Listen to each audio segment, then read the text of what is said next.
देश की राजधानी दिल्ली हो या फिर पूर्वोत्तर के राज्य, देवभूमि उत्तराखंड के तराई वाले इलाके हों, योजनाबद्ध तरीके से भारत में रोहिंग्या मुसलमानों को बसाने के लिए अभियान चल रहा है। वो देश के लिए चिंता का विषय है। रोहिंग्या मुसलमानों को सुरक्षित बसाने के लिए बकायदा ये गलियारा नेपाल तक अपनी पहुंच बना चुका है।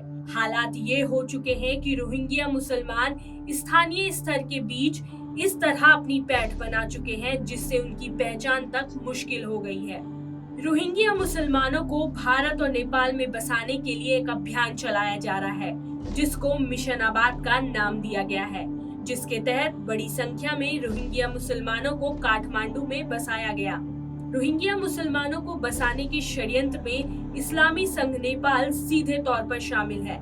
मुस्लिम लीग वर्ल्ड और the organisation world assembly of Muslim सूत्रधार के तौर पर काम कर रहे हैं। योजना के तहत ये संगठन स्थायी निवास प्रमाण पत्र और फर्जी कागजात तैयार करवाते हैं। नौकरी के साथ रोजगार के अवसर भी दिलाने में इनकी अहम भूमिका होती है।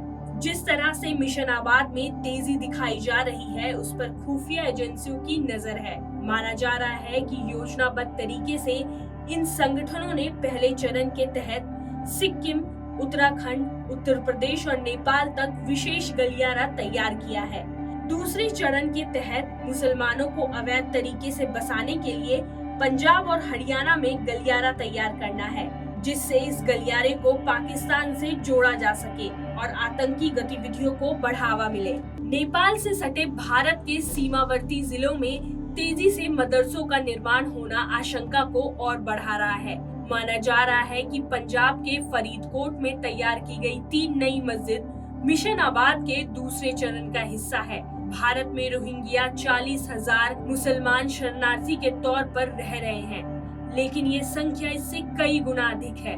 माना जा रहा है कि आने वाले समय में इसका सीधा असर देश के कई राज्यों पर पड़ेगा। भारत विरोधी योजना के तहत पाकिस्तान की खुफिया एजेंसी ISI मुसलमानों को बसाने के लिए काम कर रही है। ISI के इस काम में तुर्की का प्रतिबंधी संगठन IHH भी शामिल है। कुछ मीडिया रिपोर्ट्स के अनुसार IHH को नेपाल इस्लामिक संघ का साथ मिल रहा है, जिसके तहत दोनों देश मिलकर आतंकियों को संरक्षण प्रदान करने का भी काम कर रहे हैं। भारत के सीमावर्ती इलाकों में बांग्लादेशी रोहिंग्याओं को तेजी से बसाने का काम चल रहा है और जिस तरह से वो स्थानीय संसाधनों पर अपनी पकड़ मजबूत करते जा रहे हैं, वो निश्चित ही देश के लिए चिंता का विषय है। ऐसे में समय रहते इस तंत्र के पीछे जो देश विरोधी शक्तियां काम कर रही हैं, उनके नेटवर्क को समय रहते तोड़ने की जरूरत है।